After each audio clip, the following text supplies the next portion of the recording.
কাকরাইল বিজয়নগর দিয়ে যখন যাতায়াত করতাম তখন দেখতাম একটা সাইনবোর্ড, ডেস্টিনি 2000।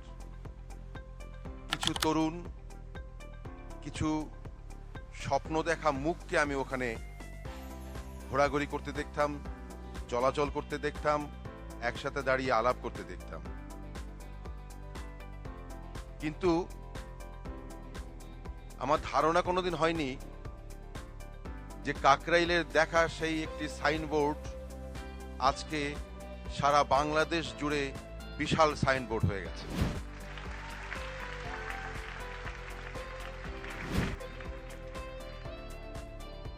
আমি এখানে নিজেকে সত্যি খুব অপাঙ্ক্ত মনে করছি। আপনারা এই স্ট্যান্ডটার সামনে একটা জিনিস লিখেছেন, যা আপনার ইংরেজিতে লেখা আছে, যা আপনারা আপনাদের স্বপ্ন গড়েন। আমি সেখানে বলবো, আপনারা শুধু স্বপ্ন গড়েন না, আজকে থেকে আমার প্রত্যয় জন্মালো, বিশ্বাস জন্মালো, আপনারা আপনাদের স্বপ্ন পূরণ করার ক্ষমতাও রাখেন।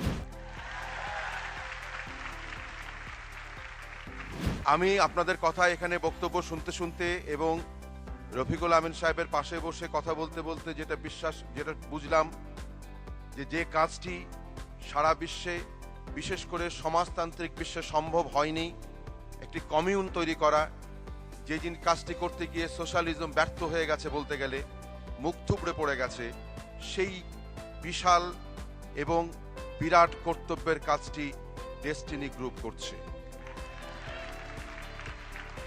এক সময় আমরা আমাদের কৈশোরে, ছাত্রাবস্থায় স্বপ্ন দেখতাম একটি সুন্দর সমাজ ব্যবস্থার, একটি অর্থনৈতিক বৈষম্যহীন সমাজ ব্যবস্থার স্বপ্ন দেখতাম, মানুষে মানুষের সম্প্রীতির স্বপ্ন দেখতাম, সৌহার্দ্যের স্বপ্ন দেখতাম, অসাম্প্রদায়িকতার স্বপ্ন দেখতাম, মানুষের পেট পুড়ে খাওয়া, ঘুমানো, শিক্ষার অধিকার অর্জনের।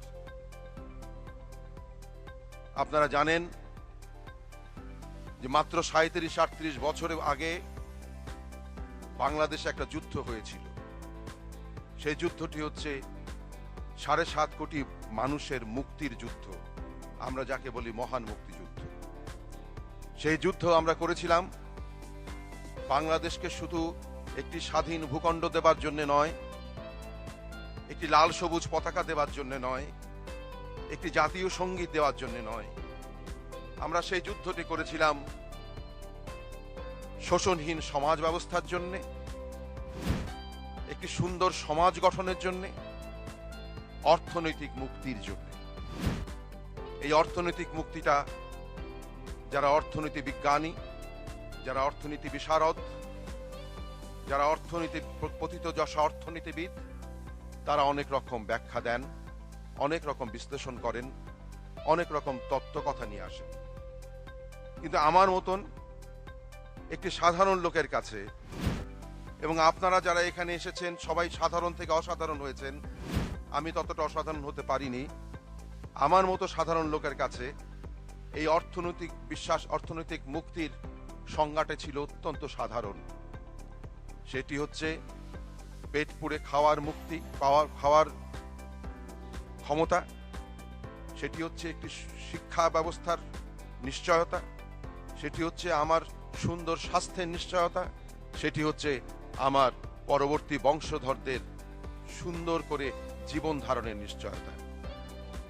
কিন্তু দুঃখজনক হলেও সত্য, একথা আমি বলছি এই কারণে যে আপনারা নিশ্চয়ই আমারই মতো ভুক্তভোগী, আপনারা নিশ্চয়ই আমারই মতন অভিজ্ঞতায় কষ্ট পান।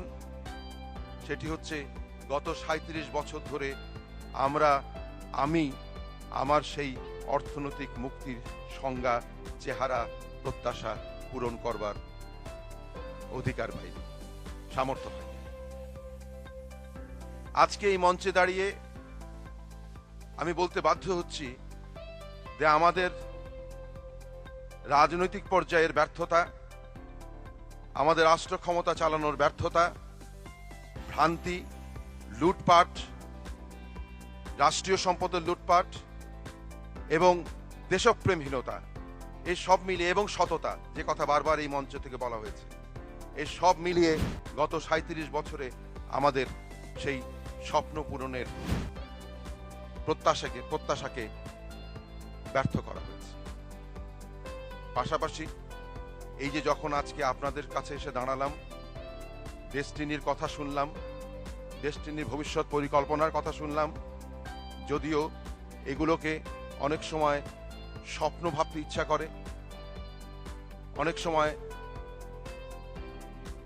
অপূরণীয় স্বপ্ন ভাবতে ইচ্ছা করে, কিন্তু আমার মনে হচ্ছে বিশেষ করে আজকে আপনাদের দেখে এবং আরও তথ্য আপনাদের কাছ থেকে পেয়ে সারা দেশ জুড়ে আপনাদের যে নেটওয়ার্ক হয়েছে, আমার মনে হয় আগামী কয়েক বছরের মধ্যে আপনারা একটি সুন্দর, সমৃদ্ধশালী, অর্থনৈতিক শোষণমুক্ত, বৈষম্যহীন, সুস্বাস্থ্যের একটি বাংলাদেশ এবং বাঙালি জাতিকে উপহার দিতে পারে।